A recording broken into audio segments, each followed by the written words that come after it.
أشهد أن لا إله إلا الله وحده لا شريك له وأشهد أن محمدا عبده ورسوله اللهم صل وسلم وبارك وزد وأنعم على رسولنا محمد وعلى آله وأصحابه وسلم تسليما مزيدا. قال الله تعالى: يا أيها الذين آمنوا اتقوا الله حق تقاته ولا تموتن إلا وأنتم مسلمون. أما بعد فإن أصدق الحديث كتاب الله وأحسن الهدي هدي محمد صلى الله عليه وسلم وشر الأمور محدثاتها وكل محدثة بدعة وكل بدعة ضلالة وكل ضلالة في النار. نسأل الله السلامة والعافية منها. Ma'asyiral muslimin ikhwani fiddin, jamaah salat subuh rahimani wa rahimakumullah. Kita kembali mengucapkan puji syukur kepada Allah Azza wa Jalla. Kita dikumpulkan kembali oleh Allah dalam masjid ini dalam rangka untuk kembali melanjutkan pengajian kita, membaca dan menjelaskan sebuah pembahasan akidah, sebuah kitab yang berjudul Lum'atul I'tiqad Al-Hadi ila Sabilir Rasyad, yang ditulis oleh Al-Imam Ibnu Qudamah rahimahullahu ta'ala wa ra'ah. Pembahasan kita yang sebelumnya kita telah menjelaskan tentang makna surga dan neraka. Itu terjemahan kita. Surga itu terjemahannya. Adapun istilah Al-Quran adalah al-jannah wan nar. Setelah kita bahas kemarin bahwasanya dua benda ini atau dua hal ini, al-jannah wan nar, surga ya terjemahannya, atau neraka ya, huma makhluqatanil an. Dua hal ini adalah makhluk ciptaan Allah Subhanahu wa ta'ala. Dan dua makhluk ini Allah tetapkan menjadi kekal. Makanya dikatakan sebelumnya oleh beliau, wal jannatu wan nari la tafniyani. Surga dan neraka itu la tafniyan, ya, tidak fana, tidak akan sirna, kekal dia. Karena Allah yang menjadikannya kekal. Karena Allah Maha Kuasa, wa huwa ala kulli syai'in qadir. Dan ini akidah Ahlussunnati wal Jamaah. Karena Allah Subhanahu wa taala dalam banyak Al-Quran, dalam banyak ayat dalam Al-Quran, dan Rasulullah dalam banyak hadis yang sahih menetapkan bahwasanya ya penghuni surga itu khalidina fiha abadan. Mereka kekal di dalamnya selama-lamanya. Sementara orang-orang kafir yang mati dalam kekufuran, dan orang-orang musyrik yang mati dalam syirik besar, dan orang-orang munafik yang mati dalam nifaq akbar, maka mereka masuk ke dalam neraka juga khalidina fiha, kekal di dalamnya selama-lamanya. Ini menunjukkan Allah menetapkan surga dan neraka itu kekal. Maka jangan sampai kita karena kehidupan yang fana, kehidupan dunia yang akan kita tinggalkan ini, kita mengorbankan sesuatu yang kekal abadi yang selama-lamanya. Dunia ini sementara, Pak, ya. Sehingga banyak sekali ayat-ayat dalam Al-Quran Allah mengingatkan kita, ya, wal akhiratu khairu wa abqa. Dan akhirat itu lebih baik dan lebih kekal gitu. Wal akhiratu khairul laka minal ula. Dan akhirat itu lebih baik daripada dunia bagi engkau, daripada permulaan kehidupan dunia ini kan. Maka untuk itu hadirin yang Allah muliakan, ya, apa asar atau pengaruh kita mempelajari tentang surga dan neraka ini supaya kita tidak terlalu dimabukkan oleh kehidupan dunia yang sementara. Karena memang dunia ini memabukkan. Banyak orang yang mabuk dengan kehidupan dunia, seolah-olah hidup selamanya. Ternyata dunia sementara, akhirat selamanya. Sangat merugi sekali kalau seandainya seseorang itu sampai menggadaikan akhiratnya demi dunia yang hina, yang akan kita tinggalkan, yang tidak bernilai nanti kalau tidak diisi dengan amal soleh. Jadi dunia ini Pak, dalam hadis sahih riwayat Imam At-Tirmidzi, Rasulullah mengatakan ad-dunya mal'unatun. Dunia itu terlaknat. Wa mal'unun man fiha, dan terlaknat pula yang ada di dalamnya. Ini luar biasa. Illa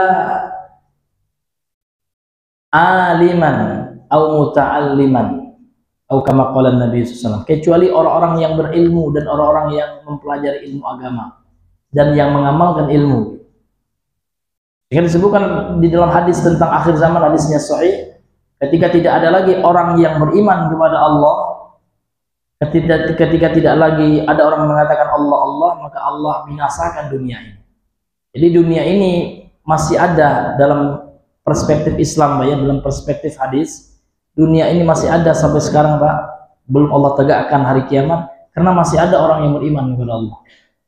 Namun di akhir zaman kelak, di penghujung ya masa kelak, atau setelah dekatnya hari kiamat besar, hari kiamat gitu ya, maka dunia ini akan Allah hancurkan ketika tidak ada lagi orang yang beriman kepada Allah.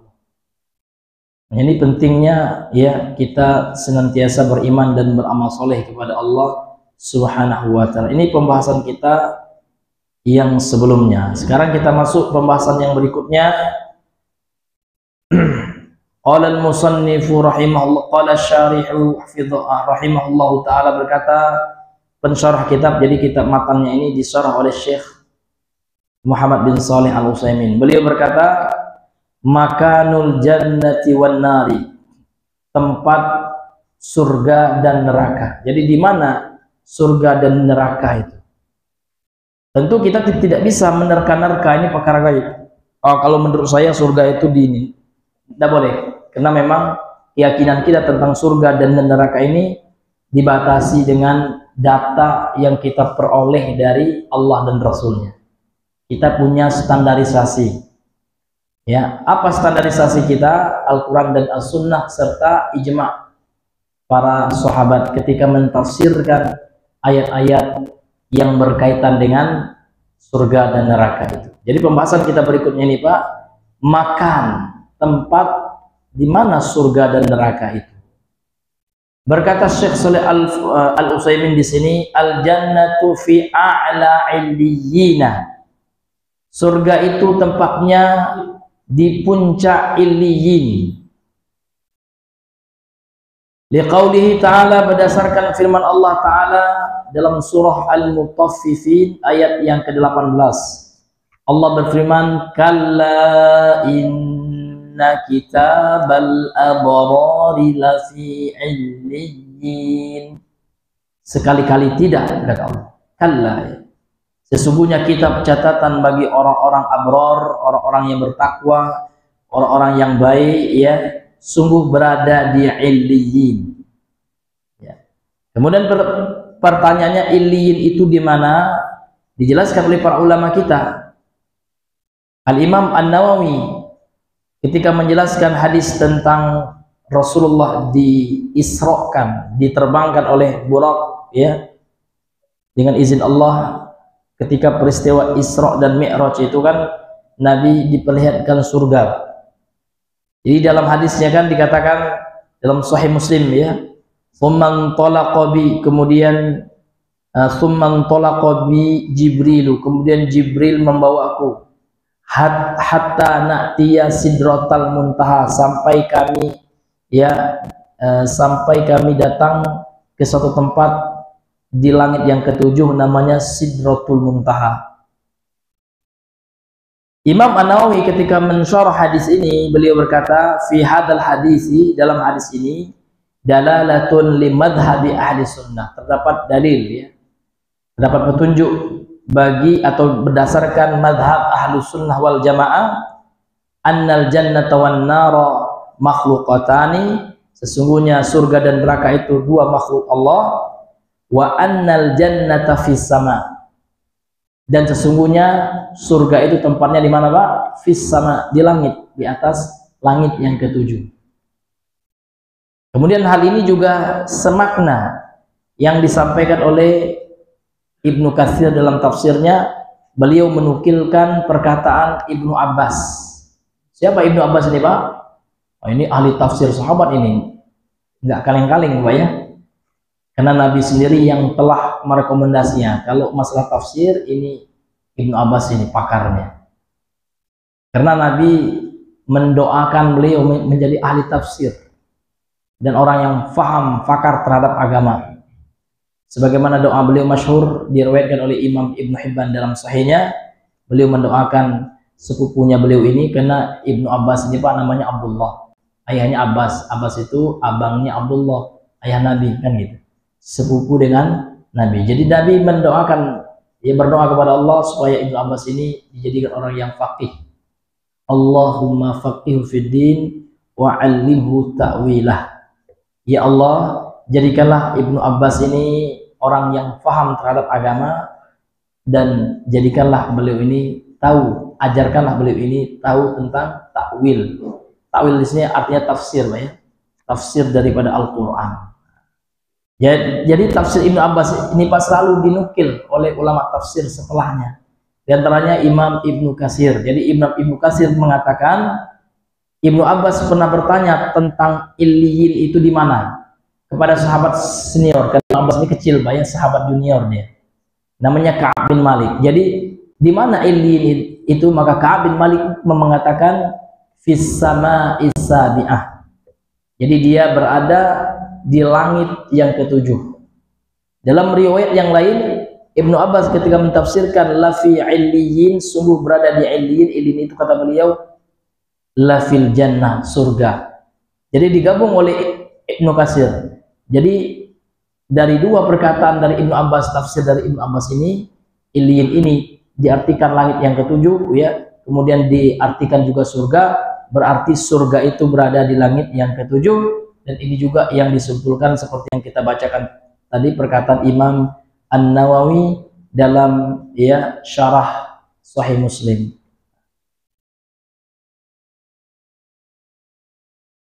Jadi itu dalilnya Pak ya, dari Al-Quran. Jadi bagaimana memahami Al-Quran, tentu kita kembalikan kepada pakarnya, kepada ahli tafsirnya kan gitu.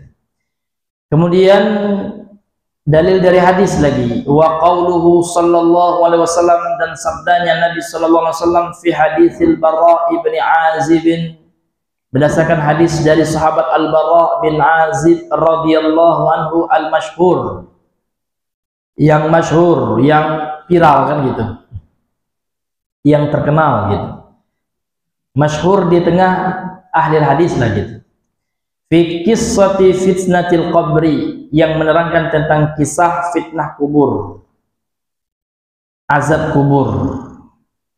Fayaqulullahu azza wa jalla, maka Allah ya akan berkata, akan berfirman kelak Pak ya, uktubu kitab abdi fi illiyin, ya, tulislah oleh kalian wahai para malaikat kan gitu, kitab catatan hambaku ini di illiyin ya, di langit yang ketujuh. Wa aiduhu ilal ardi, kemudian ya, dan kembalikanlah catatan itu ya, wa ini kembali kepada kitabu abdi, dan kembalikanlah ya catatan itu ilal ardi ya, ke dunia, tempat apa Pak? Tempat jasad kita kelak di alam kubur itu. Maka alam kubur kita itu akan dilapangkan bagi orang-orang yang bertakwa, diluaskan seluas mata memandang, diberikan nikmat kubur. Sebaliknya orang yang fujar Pak, nanti akan diberikan siksa kubur kan ini telah kita bahas ya Pak ya, tentang pembahasan nikmat dan siksa kubur. Nah, ini jadi disitulah Pak ya, tempatnya surga itu. Jadi surga itu di langit yang ketujuh. Wan naru, dan neraka fi asfali safilina, maka tempatnya di tempat yang paling bawah. Asfal itu kan rendah artinya. Di tempat yang terendah ya, yang paling rendah. Sehingga para ulama menjelaskan diantaranya Al-Imam As-Safarini. Jadi beliau adalah ulama besar ya dalam mazhab Hambali. Beliau qala As-Safarini rahimahullah fi Lawamil Anwar. Dia berkata, Imam As-Safarini dalam kitabnya Lawamil Anwar ya, beliau berkata, dzakarallahu fi kitabi iddata ayatin yakhussul jannata bi ahli al-imani wat taqwa. Allah Subhanahu wa taala menyebutkan dalam kitabnya, dalam Al-Qur'an ya, beberapa ayat yang mengkhususkan surga bagi penghuni atau bagi ahlul iman, bagi orang-orang yang beriman dan bertakwa. Kaqaulihi, seperti firman-Nya Allah taala fil jannah, tentang surga, penggalan terakhir dari surah Al-Imran ayat 133, Allah berfirman, uiddat lil muttaqin, telah disediakan surga itu bagi orang-orang yang bertakwa. Wa qala ta'ala, kemudian Allah taala berfirman, wa amma man khafa maqama rabbih, adapun orang yang takut dengan kedudukan Rabbnya, wa nahan nafsa 'anil hawa, dan dia mencegah yang jiwanya atau dirinya dari mengikuti hawa nafsu, fa innal jannata hiyal ma'wa, maka sesungguhnya surgalah tempat kedudukannya. Dalam surah An-Nazi'at nih Pak ya. Wa qala ta'ala, kemudian Allah dalam ayat yang lain berfirman ya, wa basyiril ladzina amanu, berikanlah kabar gembira kepada orang-orang yang beriman, wa amilus solihat, dan orang-orang yang mengerjakan amal saleh, anna lahum jannat, bagi mereka surga, tajri min tahtil anhar, yang mengalir di bawah surga itu sungai-sungai. Surah Al-Baqarah ya. Wa qala, Allah juga berfirman, walladzina amanu, dan orang-orang yang beriman, wa amilus solihat, dan beramal saleh, fi raudhatil jannat, akan Allah tempatkan di taman-taman surga. Mudah-mudahan kita semua Allah masukkan ke surga. Amin ya rabbal alamin. Lahum ma yasha'una 'inda rabbihim, bagi penduduk surga itu apa yang mereka inginkan bebas. Baik. Apa yang mereka inginkan bebas. Maka dalam perspektif Islam itu Pak, kita apapun yang kita inginkan ya di surga itu Allah akan berikan. Nah, ini hadirin yang dimuliakan oleh Allah Subhanahu wa taala. Dan manusia juga tidak hanya ruh, Pak ya. Tidak seperti keyakinan sebagian orang ya dari agama lain ya. Di surga itu tidak ada jasad lagi, nggak ada daging kata mereka. Yang ada hanya ruh. Tapi kalau hanya ruh saja nggak sempurna, ya Pak ya. Sempurnanya manusia itu ketika ada ruh dan jasad. Namun jasad di surga itu beda dengan jasad di dunia. Jasad di dunia mengeluarkan tai, kotoran, ya, kencing. Sementara jasad di surga itu nggak ada Pak. Ya, keringat kita kasturi, minyak wangi. Ya, tidak ada lagi septic tank gitu ya. Pokok yang najis-najis dakati. Nah, kemudian tubuh kita kekal tidak mengalami penuaan. Nah, kalau di dunia kan ya baru umur 30 udah kayak 40 sebagainya. Kalau di surga enggak Pak, awet muda. Ini hadirin yang dimuliakan oleh Allah Subhanahu wa taala. Dan apa yang kita inginkan itu Allah kabulkan. Dan yang paling luar biasa adalah kekekalan. Kekal. Itu Pak. Kalau seandainya kita renungkan kekal di surga itu ya, maka insya Allah Pak ya, kita tidak akan terlalu ambisius dengan kehidupan dunia yang sementara ini. Ya, dunia kan tidak ada kekalnya Pak ya. Sebentar ya. Bahkan ada yang orang sebentar sekali gitu ya, baru lahir dan meninggal, gitu kan, sebentar sekali gitu ya. Dan mati itu Pak, ini pasti. Orang kafir pun yakin mati itu. Karena mati itu fakta yang tidak terelakkan. Dan ternyata Al-Quran Pak, ya sudah banyak mengingatkan kita kullu nafsin dha'iqatul maut, ya. Setiap yang namanya ya jiwa manusia akan mengalami kematian, akan merasakan kematian. Setiap diri lah gitu ya. Karena nafsun juga diartikan diri. Jadi setiap diri ini pasti akan mengalami kematian. Dan iblis serta tentara-tentaranya, tugas mereka adalah bagaimana manusia itu lupa kepada kematian. Dihiasilah dunia ini, Pak, ya. Ya jangan Bapak terlalu mikirkan akhirat katanya. Gitu ya. Pikirkan masa depan Bapak, ya kan? Kalau ke masjid aja gimana nak ngumpul duit Bapak gitu ya. Nah, rupanya dilupakan ya kita oleh iblis itu masa depan yang sebenarnya, yaitu di akhirat gitu. Ini hadirin yang dimuliakan oleh Allah. Dibuat lupa kita, dilalaikan. Oleh sebab itu Allah mengingatkan kita dengan Al-Quran. Diturunkanlah Al-Quran oleh Allah ya, sebagai meluruskan tipu daya syaitan itu. Bagi yang mengikuti Al-Quran selamat, bagi yang mengikuti hadis Nabi selamat gitu. Itulah yang disampaikan oleh beliau, aku tinggalkan dua perkara kan gitu. Kalau kalian ikuti, pelajari, ikuti, pegang teguh ya, nah, maka kalian tidak akan tersesat, tidak akan disesatkan oleh setan, baik dari golongan jin maupun manusia. Bapak Ibu yang dimuliakan oleh Allah, kembali kita kepada pembahasan kita. Jadi surga itu letak, maaf ya, sudah ya, neraka itu letaknya di tempat yang paling bawah ya. Kita lanjutkan perkataan Imam As-Safarini ini ya. Jadi beliau menukilkan surah Asy-Syura tadi Pak ya. Jadi bagi penduduk surga itu apa yang mereka kehendaki di sisi Rabb-nya. Dzalika huwal fadlul kabir. Itu adalah ya fadlul kabir ya, keutamaan yang sangat besar dari Allah Azza wa Jalla.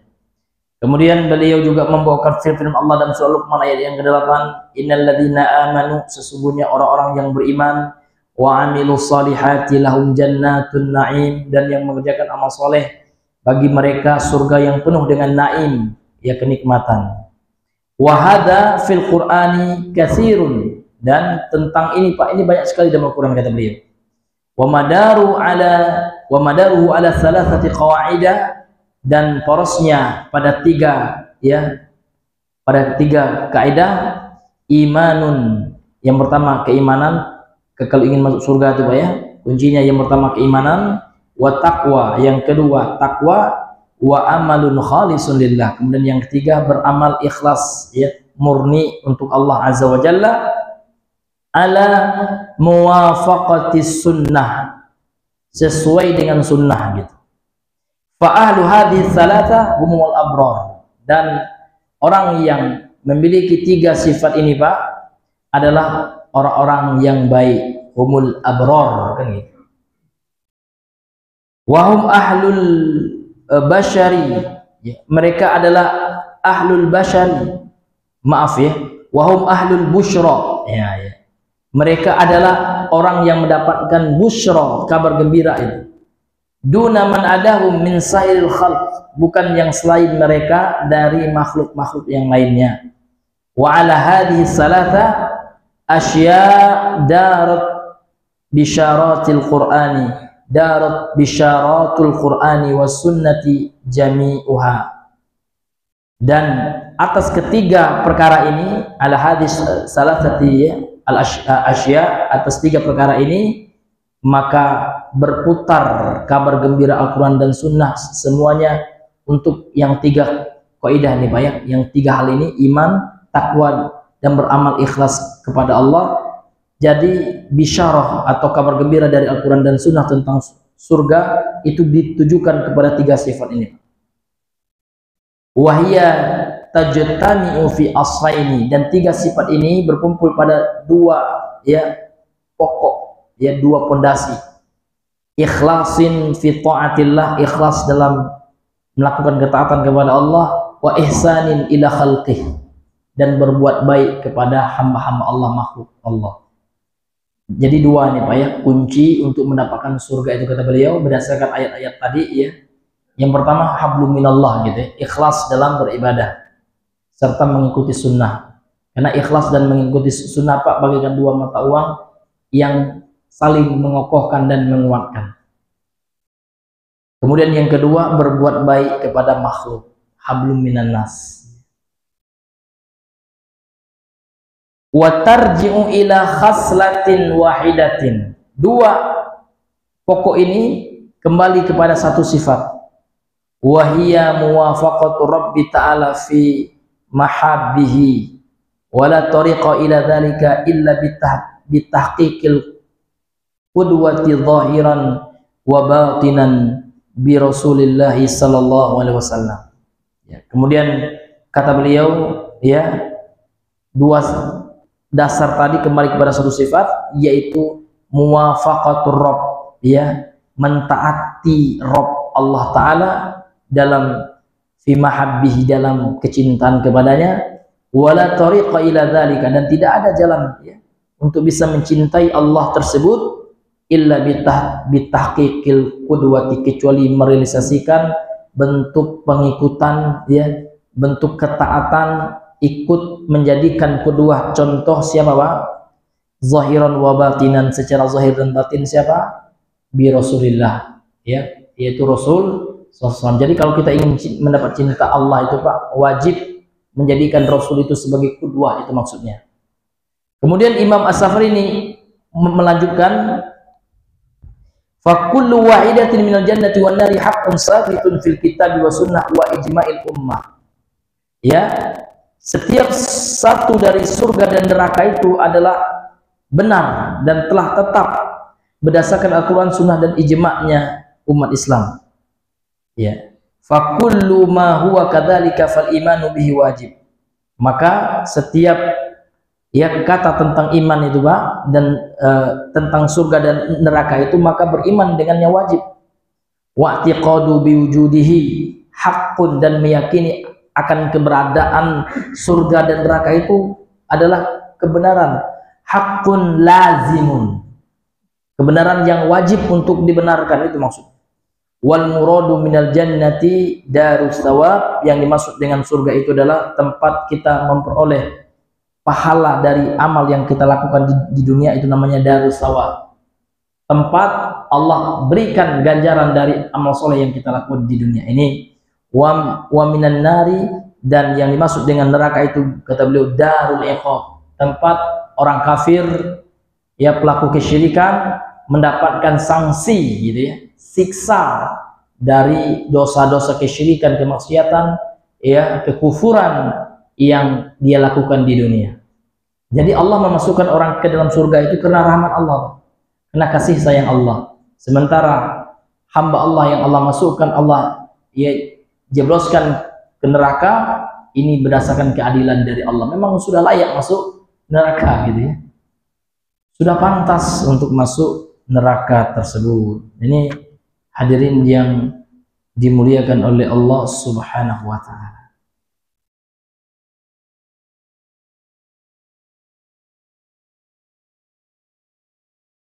Ini tentang ahlul jannati wan nar itu Pak, ya. Jadi kita kembali kepada pembahasan kita. Jadi neraka itu tempatnya di tempat yang paling bawah. Dalilnya adalah firman Allah dalam surah Al-Mutaffifin, ya, ayat yang ke-7. Kalla inna kitabal fujjari lafi sijjin. Sekali-kali tidak. Sesungguhnya catatan, ya, kitab catatan orang-orang fujjar ini sighah mubalaghah dari fajir, ya, orang-orang yang berdosa, kan gitu. Benar-benar di sijjin. Maka si sijjin ini di mana Pak? Dijelaskan oleh para ulama tafsir, ya, dinukilkan juga dari Ibnu Abbas, sijjin itu adalah fil ardhis sabi'ah, di bumi yang ke-7. Jadi bumi ini ada 7 lapisan juga. Kan dunia kan bulat, ya Pak, ya. Ya, ada langit, ada bumi. Jadi bumi 7 lapis, yang di atasnya langit juga 7 lapis. Catatan orang-orang pelaku dosa itu dicatat di tempat yang terbawah, yang terendah, kan. Kemudian juga berdasarkan hadis yang tadi Pak, ya, hadis yang kita sebutkan tadi itu hadisnya sahih, ya, Ya, bahwasanya ya fi hadis al-Bara, ya, dari hadis sahabat Nabi al-Bara juga bin Azib yang terkemudian atau yang telah berlalu pembahasannya. Allah Subhanahu wa taala berfirman, "Uktubu kitab 'abdi fi sijjin." Tulislah kitab catatan hambaku yang berdosa itu di sijjin, fil ardis sufla. Ya. Jadi Nabi menegaskan di bumi yang paling bawah. Artinya di lapisan bumi yang paling bawah. Ini Bapak Ibu yang dimuliakan oleh Allah. Kalau penghuni surga, catatan amal kebaikannya di langit yang paling tinggi.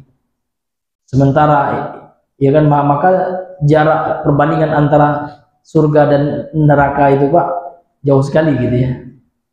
Nah, antara langit dan bumi kan gitu. Jauh sekali. Nah, kalau penghuni surga tinggi tempatnya.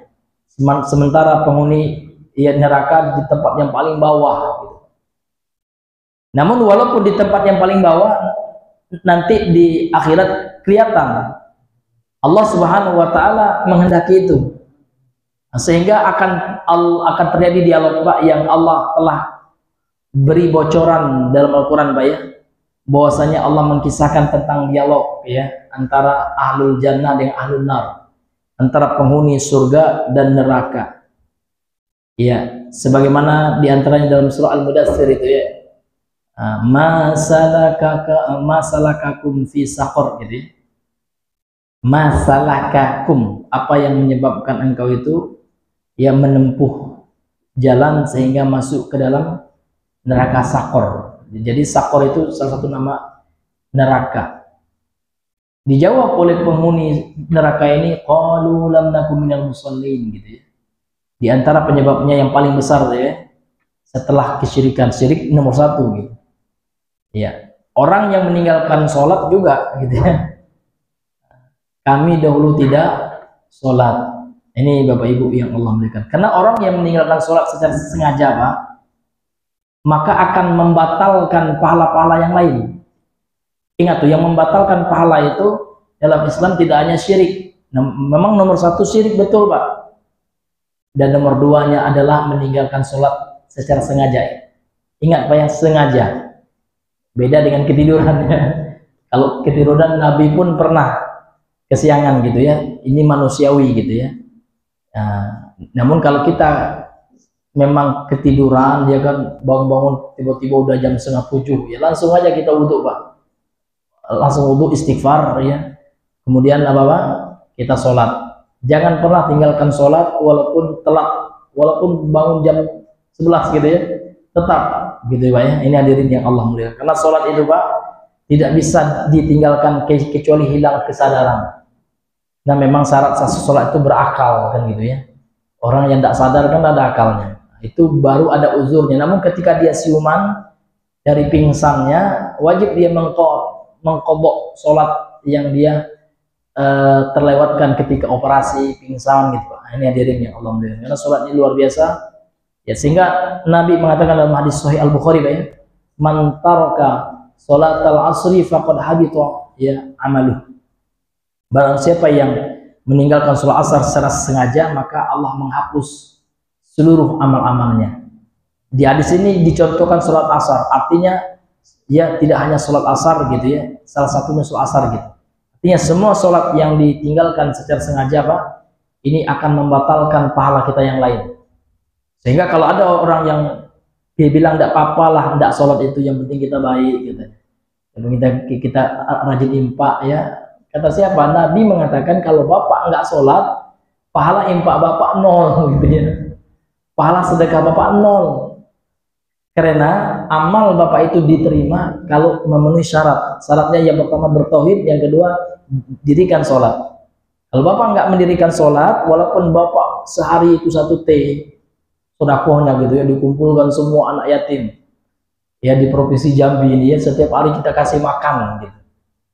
Yang nama anak yatim, walaupun yatim sudah expire, nggak apa-apa juga ya. Yatim sudah expire, Pak ya. Ya, kalau kita nih yatim juga, namun sudah expire, Pak ya. Nah, dikumpulkan juga, dikasih makan, Pak. Setiap hari 1 T, dia anggarkan dana dari pribadinya. Namun nggak sholat, nggak ada. ya sia-sia itu. Nah, ini hadirin pentingnya sholat tersebut hadirin yang dimuliakan oleh Allah Subhanahu wa taala. Karena ada sebagian masyarakat umum kebanyakan nggak apa-apa lah Pak Ustaz asal kita nggak ganggu orang gitu kan.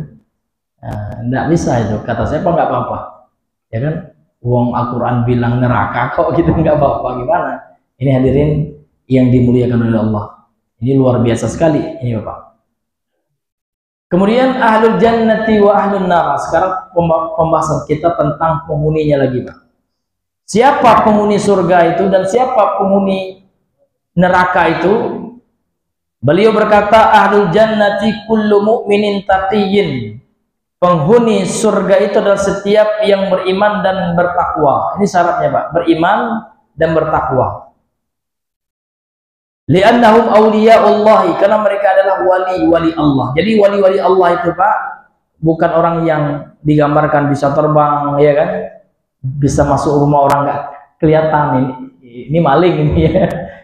Jadi wali Allah itu ya disebutkan dalam Al-Quran ya, ala inna awliya Allahi la khawfun alaihim wa la hum yahzanun alladzina amanu wa kanu yattaqun, kan gitu. Ketahuilah, kata Allah, sesungguhnya wali-wali Allah itu tidak ada khaufun alaihim, rasa takut kelak di akhirat. Mereka telah dijamin keamanannya oleh Allah. Dan mereka juga tidak sedih ketika meninggalkan dunia yang hina ini. Malahan mereka senyum ketika wafat, Pak ya. Karena memang orang yang beriman itu Allah perlihatkan surganya. Senyum mereka gitu ya. Siapa mereka? Alladzina amanu, yaitu orang-orang yang beriman, wa kanu yattaqun, dan mereka adalah orang-orang yang bertakwa.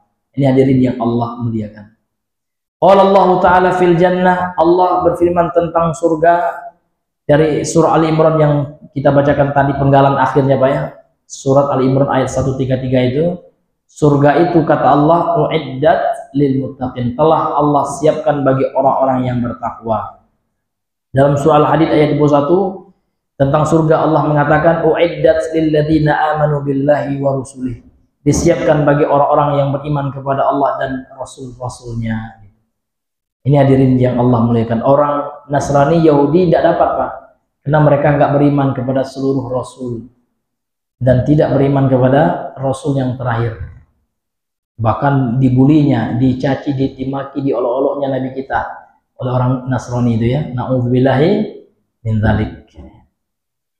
Wa ahlun nari, sementara penghuni neraka itu adalah kullu kafirin, setiap orang-orang yang kafir, syaqiyin, dan orang-orang yang celaka gitu. Jadi orang yang celaka ini Pak, ada dari golongan orang kafir itu sudah kekal di neraka kalau tidak masuk Islam sebelum mati. Kemudian orang Islam yang pelaku dosa besar itu juga diancam neraka meskipun tidak kekal, dengan syarat tidak membawa sebelum mati dosa syirik besar. Nah, kalau orang Islam membawa dosa syirik besar juga sementara dia tahu itu syirik ya, dia mengilmuinya, tidak ada uzur lagi baginya untuk tidak mengetahui itu syirik Pak, nah, ini juga diancam kekal di neraka. Ini Bapak Ibu yang dimuliakan oleh Allah Subhanahu wa taala. Kecuali orang yang Allah beri uzur ya. Mungkin orang itu memang tidak tahu betul Pak ya, tidak sampai dakwah ya, dia tinggal di desa terpencil gitu ya, taunya di desa itu ya sesajen itulah gawe orang kan gitu ya. Sementara tidak tahu, dia tidak ada informasi ya kan yang masuk, tidak ada orang-orang atau dai yang menjelaskan tentang tauhid. Ya mudah-mudahan Pak, kita berharap dan kita nggak tahu, nggak bisa memutuskan juga. Artinya kita serahkan urusannya kepada Allah. Mudah-mudahan saja dia mendapat uzur kan gitu. Mudah-mudahan gitu Pak ya. Tapi kalau kita pastikan tidak bisa juga kan gitu. Kenapa kita katakan tidak bisa juga? Karena Rasul sudah diutus kan gitu. Ini Bapak Ibu yang dimuliakan oleh Allah Subhanahu wa taala. Jadi tentang neraka ini Allah berfirman ya dalam banyak ayat dalam Al-Qur'an, di antaranya Al-Baqarah 24 itu di penggalan akhirnya Allah berfirman tentang neraka Pak ya, uiddat lil kafirin. Allah telah siapkan neraka itu bagi orang-orang kafir. Dalam surah Hud ayat 106 Allah mengatakan fa'ammal ladzina syaqu fafinnar. Adapun orang-orang yang celaka, maka tempatnya adalah di neraka. Na'udzubillahi min dzalik. Na'udzubillahi minan nar. Wa ma qarraba ilaiha. Kita selalu berdoa kepada Allah Subhanahu wa taala, mudah-mudahan Allah selamatkan kita, Allah jauhkan kita dari nerakanya Allah. Ya, mudah-mudahan Allah masukkan kita ke dalam surganya Allah Subhanahu wa taala. Ya, kalau Nabi mengatakan kepada sahabat, ya kalau engkau minta itu jangan tanggung-tanggung.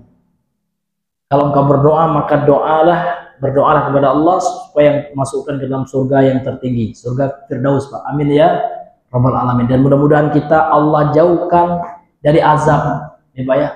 Mudah-mudahan Allah langsung masukkan kita langsung ke surga, Pak. Ya. Namun ada syaratnya, itu yang berusaha kita amalkan, jangan pernah berbuat syirik. Humul ladzina la yastaqun. Mereka adalah orang yang akan masuk surga tanpa hisab itu, Pak. Kata Rasulullah dalam hadis Al-Bukhari, yang tidak minta diruqyah. Jadi dia ruqyah dewek lah, Pak. Gampang ruqyah dewek itu ya. Iya, tinggal baca Al-Qur'an, niatkan Al-Qur'an sebagai syifa. Udah, itu udah ruqyah. Tidak repot-repot nak ngundang ustaz, nak ngeluarin budget bagi ustaz, tak. Kita aja, Pak, itu ruqyah yang terbaik itu. Ruqyah pribadi, ruqyah mandiri. Tapi ustaz belum lancar baca Al-Quran, udahlah putar aja ayat, Pak. Ya, sudah samanya itu. Ini hadirin. Atau ya kita dengarkan istri kita gitu. Karena Rasulullah itu, Pak, pernah dibacakan oleh Aisyah ya. Ayat Al-Quran itu lebih afdol ketimbang orang lain. Jadi yang mandiri itu, Pak. Karena dikhawatirkan ya, orang yang dia gemar minta diruqyah itu, Pak, hatinya condong kepada orang itu. Nah, kalau enggak pada ustaz itu merasa nggak afdol, seolah-olah yang hebat itu ustaz itu, bukan Allah itu, Pak. Di situ sisi pendalilannya, sehingga melemahkan tawakalnya kepada Allah. Sehingga ya dikhawatirkan ia tidak dapat bonus masuk surga tanpa azab, ya, tanpa hisab. Syaratnya humul ladzina la yastarqun ya wala yaktawun, kemudian tidak melakukan pengobatan yang berisiko seperti kai itu, metode pengobatan kuno Arab kuno dengan besi yang dipanaskan kemudian ditempel di tempat yang sakit. Wala yatatayyarun, yang ketiga mereka tidak ya melakukan tatayyur. Tatayyur ini, Pak, kan syirik kecil itu. Syirik kecil saja mereka tidak lakukan. Mitos, tatayyur itu kalau bahasa kerennya sekarang mitos ya. Mereka tidak pernah percaya dengan mitos, apalagi syirik besar gitu ya. Tentu sangat enggak percaya gitu. Wa'ala, kemudian syarat yang kelima, wa'ala rabbihim yatawakkalun, dan mereka senantiasa bertawakal kepada Allah. Ya, tidak merasa takut dengan kehidupan ini. Oh, kalau seandainya saya enggak lagi di tempat riba, gimana makan anak bini ini kurang tawakal itu ya. Ya kan, kalau saya nggak kerja di tempat itu, anak saya nggak sekolah, Pak Ustadz, siapa yang membiayai Allah ya? Seolah-olah Allah itu miskin kan gitu kan? Allah itu maha kaya, ya kan? Semut saja, Pak, tikus saja, tikus ada rezekinya itu. Apalagi kita ya kan? Mohon maaf ya, binatang B2 saja yang haram itu Allah kasih juga rezekinya. Masa kita makhluk yang terbaik ya kan Allah sia-siakan kan gitu. Nah, ini terkadang tawakal kita kaum muslimin ini yang lemah gitu. Padahal apa yang kita makan itulah yang telah Allah tetapkan gitu. Rezeki kita itu, Pak ya. Rezeki yang kita dapatkan itu yang telah dicatat oleh Allah gitu. Ini Bapak Ibu yang dimuliakan oleh Allah. Jadi kalau kita ingin masuk surga tanpa hisab, harus banyak tawakal kepada Allah. Tawakal itu artinya kita percaya dan menyerahkan diri kepada Allah, segala sesuatu itu di tangan Allah. Kita manusia ini hanya bisa berusaha, Pak, namun hasilnya ya itu sudah ditetapkan oleh Allah Subhanahu wa taala. Dan kita tidak menyerahkan hasil itu kepada diri kita. Oh, kalau bukan karena saya nggak sukses itu ya. Nah, itu menafikan tawakal, itu lawan dari tawakal itu sombong kan gitu. Karena tawakal itu, Pak, kita menyandarkan hasil dari segala sesuatu dalam kehidupan kita itu adalah kepada Allah Subhanahu wa taala. Dan itulah buah dari doa kita di zikir pagi petang. ya kan, wala takilni ila nafsi tarfata'in. Ya Allah, jangan engkau ya serahkan diriku ya urusanku kepada diriku, bukan kita yang menentukan urusan kita, Allah, walaupun tarfata'in, walaupun sekejap mata gitu. Jadi sekejap mata urusan kita serahkan kepada Allah, itu orang yang bertawakal itu. Bukan kita yang mengatur hidup kita, tetapi Allah. Kita hanya melakukan apa yang Allah perintahkan. Allah menyuruh kita berusaha, ya bekerja kita, ya kan? Ini Bapak, namun hasilnya itu telah ditentukan oleh Allah Subhanahu wa Ta'ala. Itulah orang yang bertawakal, dan ini syarat Pak ya untuk dapat masuk surga tanpa hisab dan azab itu. Mudah-mudahan kita semua Allah masukkan ke dalam surganya tanpa dihisab dulu Pak ya, tanpa banyak ya apa namanya itu catatan-catatan yang harus kita pertanggungjawabkan. Enggak. Ya. Hisab kita ringan ya. Bahkan tanpa hisab lah gitu. Kemudian tanpa azab. Karena kalau sudah tanpa hisab, insya Allah tanpa azab juga. Tapi kalau sudah dihisab Pak, ini khawatir ya. Sementara yang dihisab itu ada dihitung ya, diperiksa oleh Allah, diaudit, bayang. Jadi semua yang kita punya di dunia ini diaudit oleh Allah Pak. Bapak punya beberapa sepeda 6 misalkan. Rupanya tidak dipakai sepedanya, untuk apa Pak gitu ya. Kalau dikasih orang satu misalkan udah dapat pahala, kita kan ini ada 6 Pak. Rupanya lah berdebu sepeda, tidak dipakai-pakai, cuman koleksi saja, untuk apa kan gitu. Ini dihisab oleh Allah itu, ya kan? Ya, atau ada orang pun punya HP 5 gitu, yang dipakai seko juga gitu. Untuk apa kan gitu. Ini dihisab oleh Allah, diaudit gitu ya. Iya, ini hadirin ya, israf jadinya Pak ya, israf dan tabzir. Ya, ini Bapak Ibu yang dimuliakan oleh Allah Subhanahu wa Ta'ala. Ada pula orang kaya itu Pak, ngoleksi mobil 10 gitu ya, cuma dipajang-pajang aja, ya kan? Nah, kalau dia pinjamkan ke saudaranya yang nggak punya mobil misalkan Pak ya, untuk kehidupannya, untuk memudahkan urusannya, betapa banyak pahalanya gitu kan. Ini Bapak Ibu yang dimuliakan oleh Allah. Ya, jadi harta itu Pak, itu akan menjadi sebab orang masuk surga, bisa juga sebab masuk neraka gitu, tergantung penggunaannya, tujuan dan penggunaannya Pak.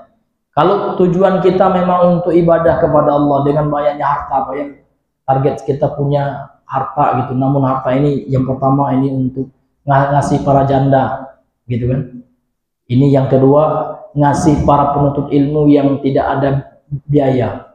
Kita menjadi orang tua asuhnya 5 orang santri, ya kan? Setiap bulan kita kasih, masya Allah, ya kan? Walaupun dia sudah meninggal, itu Pak, ilmu yang diamalkan oleh santri itu, ternyata santri itu orang-orangnya ikhlas juga, dia juga beramal, ya kan?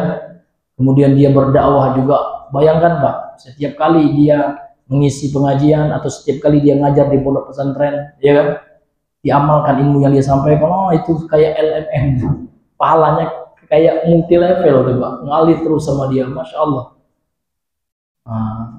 Kalau memang menggunakan harta di jalan Allah, atau dia gunakan untuk bangun masjid Pak, selama masjid itu aktif sholat di situ, aktif ada pengajian, ya aktif ada kegiatan-kegiatan keagamaan, ya ada belajar Al-Quran di masjid itu, ya kan, maka walaupun 1 bata kan, dalam hadis yaitu dikatakan walaupun kita bantu 1 bata aja udah ya, maka akan dicatat terus pahalanya itu selama masjid itu masih berdiri dan masih digunakan untuk beribadah.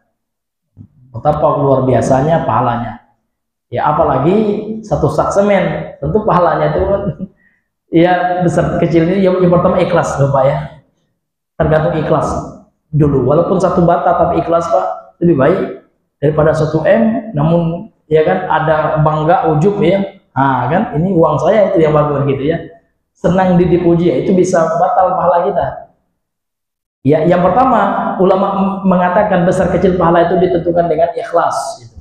Kemudian yang kedua ditentukan dengan manfaatnya gitu.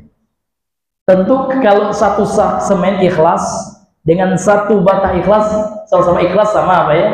Nah, lihat manfaatnya lebih besar mana? Tentu lebih besar satu sak semen, ya kan? Maka satu sak semen lebih besar pahalanya. 1 M ikhlas tentu lebih jauh Pak daripada 2000 ikhlas juga besar 1 M karena manfaatnya lebih besar. Karena yang terbaik itu adalah anfa'uhu linnas, yang paling besar manfaat bagi manusia. Namun ditentukan yang pertama niat Pak ya.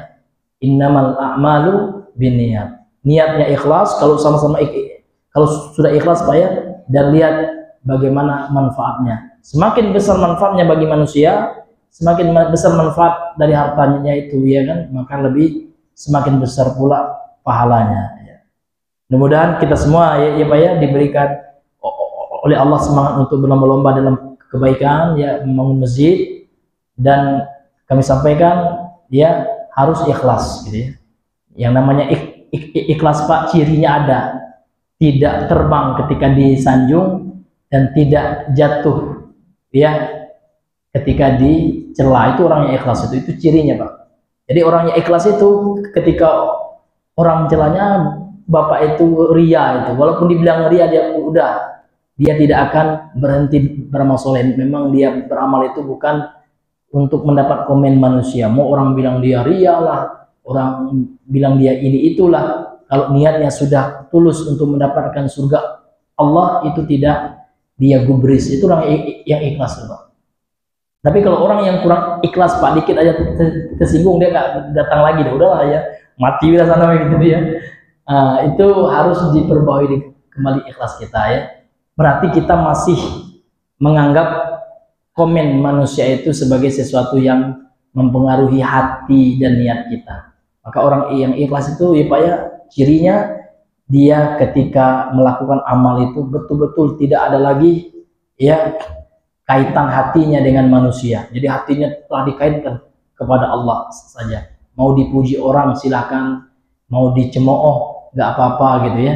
Karena memang motivasi dia beramal itu semata-mata hanya mengharapkan ridho dan surganya Allah Subhanahu wa Ta'ala.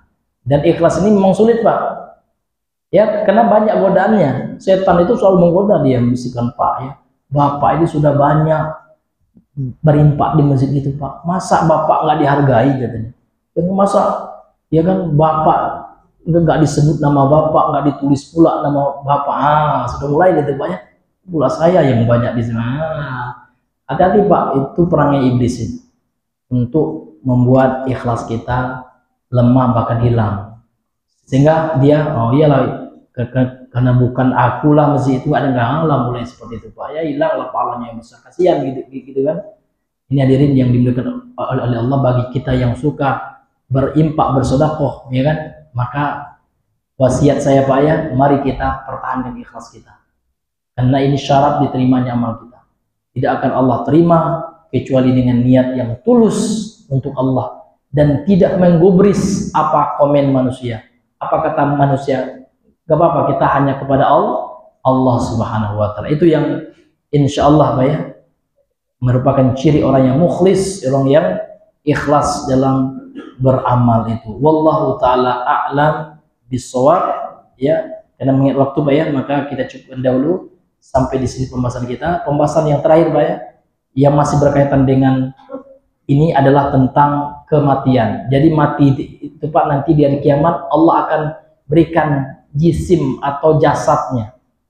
Jadi mati itu di hari kiamat Allah wujudkan seperti seekor domba yang berwarna putih dan hitam, yang nanti akan disembelih di antara surga dan neraka, sehingga kematian tidak ada lagi.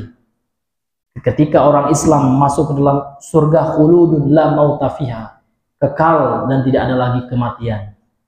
Sementara itu orang yang masuk neraka juga kekal Pak, la yamutu fiha wa la yahya, kan gitu.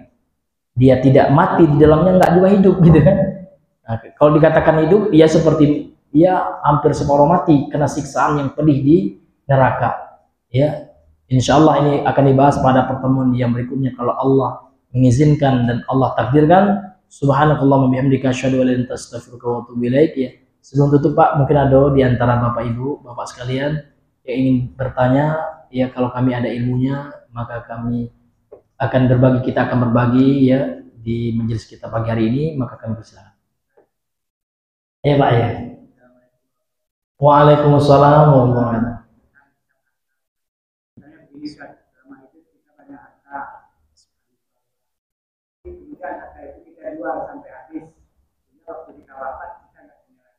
Iya, iya.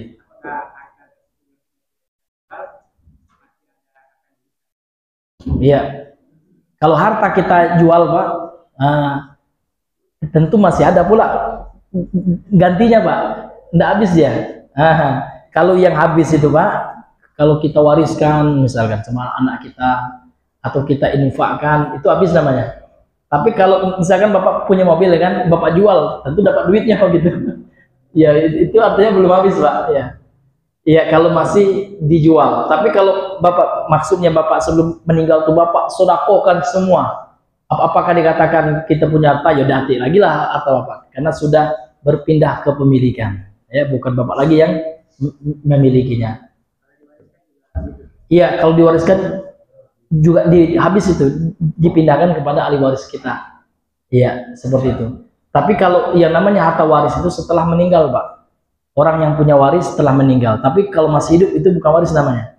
Itu namanya hibah atau wasiat gitu, Pak. Wallahu alam bishawab. Iya betul ya. Yang dihisab yang menerima lagi karena itu sudah berpindah ke pemilikan. Dia yang memiliki harta itu lagi, Pak. Iya. Iya. Iya, iya. Iya. Waalaikumsalam warahmatullahi wabarakatuh. Iya betul ya. Iya betul ya. Iya.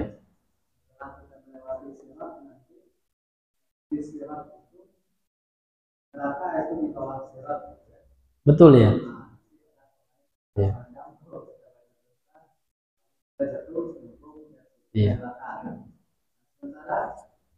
Setelah itu lolos dari sirat kita masuk ke surga. Itu bagaimana ilustrasinya? Dan neraka dulu baru surga. Kalau ilustrasi neraka dulu di bawah sirat bukan neraka dulu nanti harus ke surga. Ke kontoroh dulu Bang ya. Kontoroh ya. Jadi ada tempat ya sebelum surga itu ya, dan di kontoroh itu Pak masih ada utang-utang kita. Itu kan ada istilah kita itu kan orang yang berhutang itu kan belum masuk surga, dia tergantung antara surga dan neraka gitu. Itu di kontoroh itu ya sampai dilunasi hutang-hutangnya gitu. Iya, disterilkan dulu kalau ada hutangnya atau masalah dengan manusia ya, diselesaikan di situ dulu gitu. Itu gambarannya. Tapi kalau gambaran, kalau kita imajinasikan pakai AI gitu ya, kemarin itu nggak bisa Pak. Ini masalah gaib. Kita hanya meyakini nas yang ada. Tapi nak kita imajinasikan betul, nak kita visualisasikan itu nggak bisa. Dan itu pun nggak boleh, ya kan? Sesuatu yang gaib ini seperti yang dilakukan oleh anak-anak muda sekarang ya. Kami lagi di neraka nih lur katanya kan, pakai AI itu parah itu Pak. Itu orang yang mengolok-olok syariat itu. Kaget masuk nian baru kaget di akhirat menjadi ya. Jadi para salaf itu Pak nangis ketakutan ya kan, ketika membaca tentang neraka itu ketakutan. Orang sekarang ketawa gitu, auzubillah Pak ya. Jadi harus kita takut Pak. Orang yang akan Allah selamatkan dari neraka itu orang yang takut kepada neraka kan seperti wa amma man khafa maqama rabbih gitu wa nahan nafsa 'anil hawa fa innal jannata hiyal ma'wa kan gitu. Orang yang betul-betul takut dia. Fattaqun nar, kata takutlah kalian dari neraka itu. Jadi Allah nyuruh kita takut gitu kan. Ya, sekarang ada ular misalnya. Mau masuk kita takut kita apa? Takut. Sempat kita ketawa ular gitu. Enggak mungkin ya. Kita mau dipatok ini, ya kan? Takut luar biasa kita. Atau kita lagi di atas pesawatnya ya oleng gitu Pak ya, atau pesawat kita terbakar. Takut kita Pak, ya Allah mati kita ya. Hendaknya kita orang Islam ini ya lebih takut daripada neraka daripada nak jatuh dari pesawat itu, ya kan? Harus takut, betul Pak, harus kita. Makanya sahabat itu ketika membaca tentang ayat-ayat neraka itu pada menangis, bahkan ada yang saking takutnya pingsan gitu. Orang-orang sekarang Pak, ya subhanallah, naudzubillah ya, ya diolok-olok gitu ya, seolah-olah dingin di neraka itu, seolah neraka itu tempat wisata gitu ya, naudzubillah ya. Harus takut Pak, wajib takut. Itulah yang dikatakan takut karena Allah itu. Di antara takut karena Allah itu takut dengan nerakanya Allah. Tidak boleh kita main-main gitu. Ketika kita takut Pak, betul-betul kita ikhlas takut pada neraka itu, barulah Allah selamatkan kita. Nah, tapi kalau kita menantang Allah, ya kan, ayolah masuklah ke neraka, naudzubillah ya. Kan di neraka tuh kelak ada Michael Jackson katanya, naudzubillah. Ya diplesetkan Pak. Kaget kita ketemu artis di neraka, kan enak masuk neraka, naudzubillah. Enak apanya Pak, ya kan? Coba Bapak sekarang bakar sampah, masukkan tangan Bapak ke apinya, sanggup nggak? Itu baru sedikit, nggak ada apa-apanya itu dengan azab neraka. Itu orang-orang yang mau ngolok-ngolok itu suruh bakar tangannya itu, sanggup nggak dia nahannya? Nggak sanggup, ya kan? Jangankan nahan itu Pak ya, panas dikit aja udah masuk kamar hidupin AC, nggak sanggup dia. Baru panas itu Pak ya, apalagi panas neraka yang berkali-kali lipat, jauh lebih mengerikan, jauh lebih menakutkan. Maka untuk itu Pak, kita disarankan Pak ya, baca buku Pak tentang at-takhwifu minan nar. Takut ya, sesuatu yang membuat kita takut dari neraka itu ada buku tulisan Ibnu Rajab Al-Hambali Pak, yang judul bahasa Indonesianya ada terjemahnya dahsyatnya siksa neraka gitu ya. Harus takut betul kita Pak. Ya, ini hadirin yang dimuliakan oleh Allah Subhanahu wa taala. Mudah-mudahan kita semua dijauhkan oleh Allah dari nerakanya Allah. Amin ya rabbal alamin. Ya, wallahu alam ya. Ya. Ya Pak ya, Dok ya. Waalaikumsalam warahmatullahi wabarakatuh.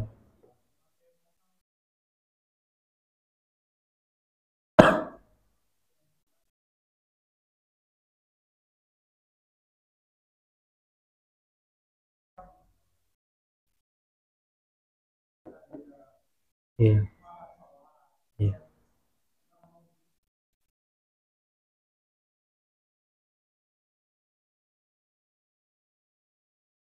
iya,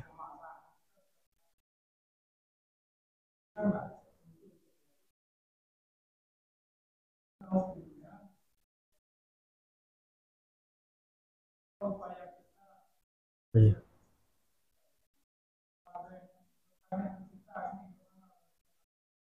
iya.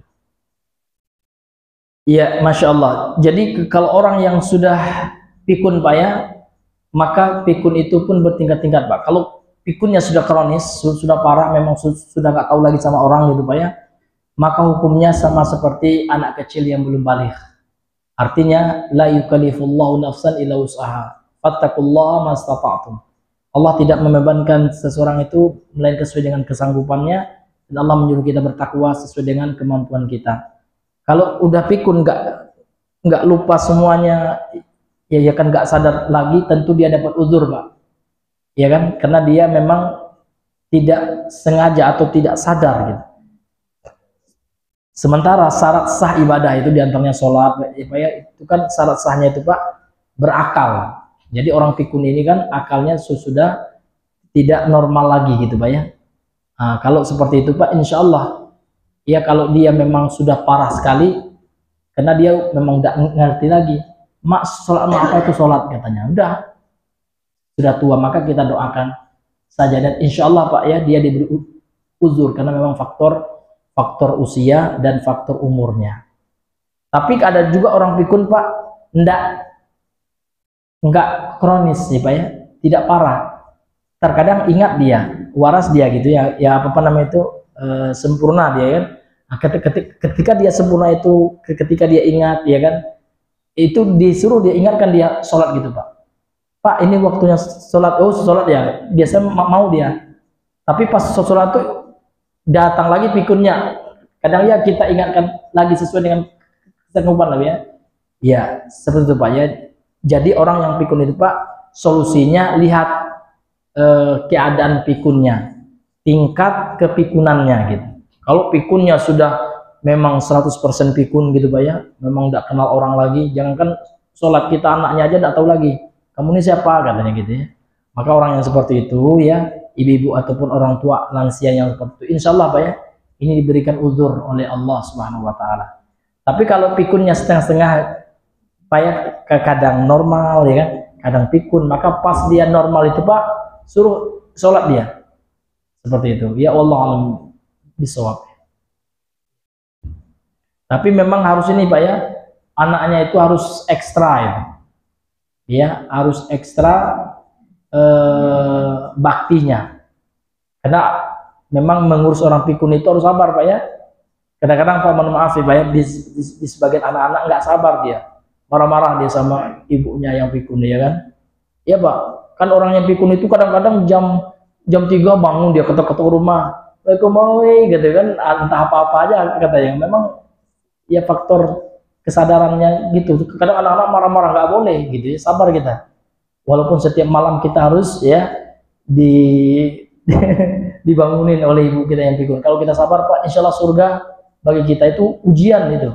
Orang tua yang pikun itu bagi anaknya ujian. Sabar nggak anaknya kan gitu. Karena ada juga sebagian anak udah nggak sanggup lagi dikasih ke panti jompo kan. Udahlah bayar aja lah duit kan. Susah kita sama mama ini ya. Kita pagi-pagi nak kerja gitu kan, kantor telat ya kan, dibangunnya terus malam. Ada juga Pak. Akhirnya apa? Ibunya dititip ya kan ke panti jompo gitu kan. Nah itu tentu rugi anaknya yang seperti itu, tidak bisa berbakti. Kenapa? Orang tua itu kan pintu surga itu. Iya. Maka merugilah seseorang itu, kata Nabi dalam hadisnya, rahima anfu abdin, ya, merugilah seseorang hamba itu. Dia mendapati kedua orang tuanya masih hidup, ternyata tidak bisa orang tua itu menjadi sebab dia masuk surga. Dia tidak berbakti maksimal kepada orang tuanya. Orang tuanya dilawannya, itu naudzubillah.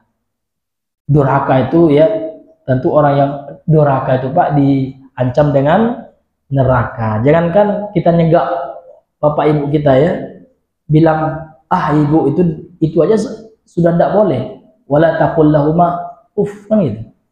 Kan diterjemahkan dengan ya bapak ini ada-ada aja, itu aja sudah dosa itu Pak. Nah, ini bapak ibu yang apalagi sekarang Pak, saya pernah lihat ya, ada anak tidak dikasih duit oleh emaknya kan, dipukulnya emaknya, naudzubillah ya, naudzubillah ya, luar biasa durhakanya itu. Bilang saja tidak boleh sama Allah Pak ya, itu luar biasa Islam itu. Walaupun sekalipun Pak ya, orang tua kita non muslim misalkan, kita lahir di keluarga kafir misalkan, kita mualaf ya kan, emak kita masih non muslim, kafir ayah kita, nggak boleh juga begitu, harus berbakti juga.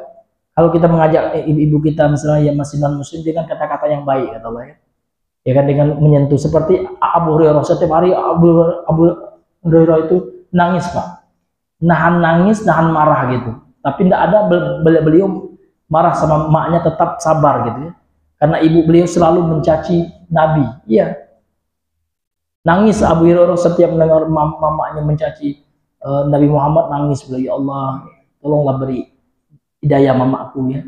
Akhirnya Abu Hurairah memberanikan diri minta langsung doa ya Rasulullah, tolong doakan kepada Allah gitu, karena doamu makbul gitu kan, tolonglah doakan kepada Allah supaya mama aku ini dikasih hidayah. Rupanya didoakan Nabi, dapat hidayah mamanya gitu ya, masuk Islam lah mamanya. Artinya ini lihat ya, sikap seorang sahabat yang berbakti sama orang tua, walaupun orang tuanya kafir sekalipun Pak ya, mereka tetap berbuat bakti. Nah, ini wallahu alam bisawab ya. Ada lagi Pak? Iya. Baik, karena mengingat waktu sudah berjam 7 Pak ya, maka kita cukupkan di sini dulu. Mudah-mudahan yang sedikit ini bisa bermanfaat. Subhanakallahumma bihamdika asyhadu an la ilaha illa anta astaghfiruka wa atubu ilaik. Assalamualaikum warahmatullahi wabarakatuh.